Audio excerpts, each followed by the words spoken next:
in which Frightful takes off, page 5. Frightful had not been quite 2 weeks old when she first saw Sam Gribley. He had lifted her from the nest on a cliff. Small as she was, she had jabbed him with her already powerful talons as he carried her to the ground. "I'm going to call you Frightful," he had said. "You are a raving beauty." Then he carried her to the gigantic hemlock tree on the mountain and into its hollowed-out bowl. This was Sam's hole. He fed her 4 and 5 times a day. He carried her on his gloved fist and talked to her. Before long, Frightful thought of him as her mother. He nurtured her like a peregrine falcon mother would. When she was older, Sam made a perch for her and placed it outside his tree. He taught her to fly to his hand. When she was full grown, he took her hunting with him. By now, the memory of her parents was pushed far back in her mind. Sam was her family. At night, and on winter days, Sam brought Frightful inside the huge old tree. She perched on his rustic bedstead and warmed herself by the clay fireplace. On spring and summer days, she would sit on her perch outside and watch the birds, the butterflies, and busy Sam. Patiently she waited for him to take her hunting. It was the greatest pleasure. She loved the sky. She loved the updrafts and coiling winds, and she loved waiting on, hovering above Sam until he kicked up game. Then she stooped, the wind singing in her feathers. Frightful was an excellent hunter who rarely missed. The food was shared. Their lives depended on each other. She must now find Sam again now. Frightful crouched to fly. She could not see. She folded her gray-blue wings to her body and straightened up. Hooded and tethered, she had traveled with 2 strange men for several days. One of them had taken her from the perch beside the big hemlock tree. He had a deep, jerky voice and a face like a condor's. She looked intently at him before he slipped the falconer's hood over her head. Sam had begged and pleaded with the man not to take her away, but he had pushed Sam aside and carried her down the mountain to a pickup truck. A leather perch had been presented to her feet. She had stepped up on it as Sam had taught her to do. A door had closed, and she was inside a camper on the truck. The motor rumbled, and she was moving. A falcon bell tinkled nearby. A sharp-shined hawk had shifted his feet. A prairie falcon called out a single note. They, like herself, were sensing the direction of the moving pickup, east, northeast, east, then straight north. Several feedings later, the second man put Frightful on a perch in the pine forest. The prairie falcon and the sharp-shinned hawk were there too. She could hear their bells tinkling. Although they were birds who would readily attack her, she was not afraid of them. Frightful was a peregrine falcon. She was faster and more agile than any other bird or beast the world around. Her long pointed wings, wide shoulders, and strong, tapered body were sculpted by the wind, the open sky, and the nature of her ancestral prey, swift birds. Frightful sat calmly under her hood, turning the sounds in the pine forest into mental images. A song sparrow caroled. A cardinal chirped.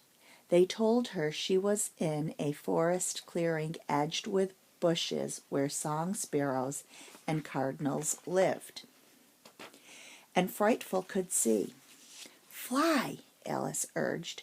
Frightful saw the clearing before her and the leaves on the bushes, even the shiny needles at the tops of the pine trees. Her eyes were endowed with incredible vision. Alice tossed her into the air.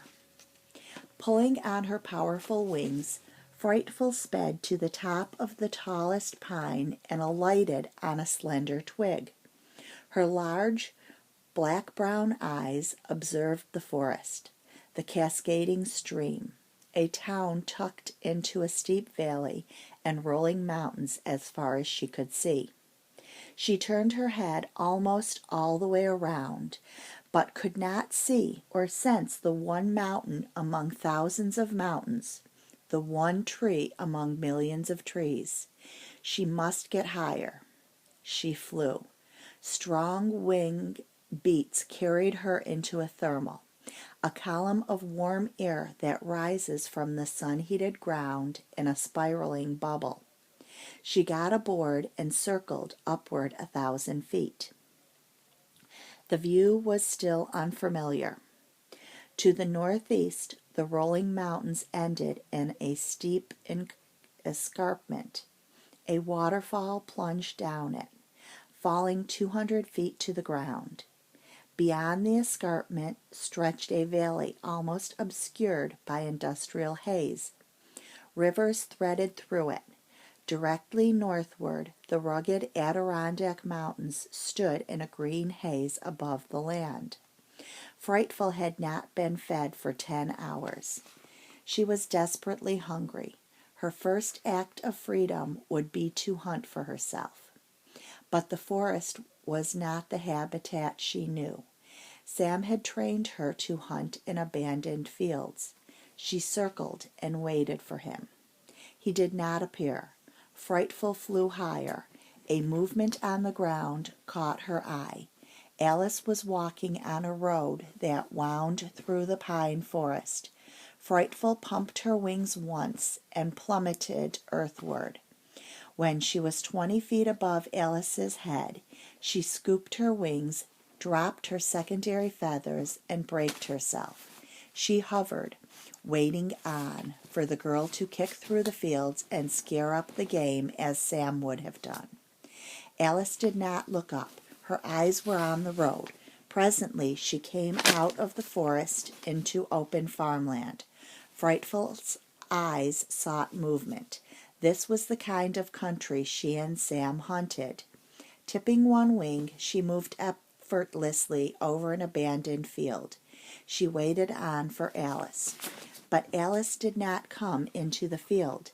She stayed on the macadam, where nothing lived. She was in a hurry. Breaking into a run, she dashed around a bend, just as a yellow and white brown dog with long ears and droopy eyes left his hideout in a culvert. He saw Alice run past him. Crouching, he pulled his tail between his legs and dropped out of sight in the daisies. He had been beaten as a pup and was terrified of people. He was thin, but not skinny, for he lived quite well on the mice and rabbits in the field. The farmer who saw him from time to time called him Mole. Every time he lifted his gun to shoot the dog, Mole disappeared in the ground. The man had Mole pegged for the killer of his chickens. Mole slipped silently through a thistle patch. A pheasant burst up.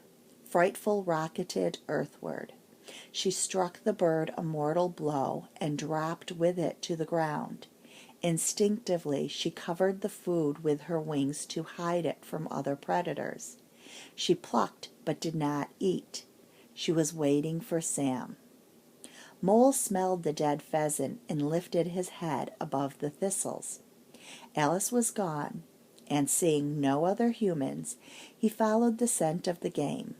Suddenly, he burst upon not just a pheasant, but also Frightful. He stopped. Frightful lifted her feathers and threatened him. Then, holding the heavy bird in one foot, she beat her wings and skimmed over the thistles. She gained height and sped away and up. Like a lightning bolt, a red-tailed hawk swept under her and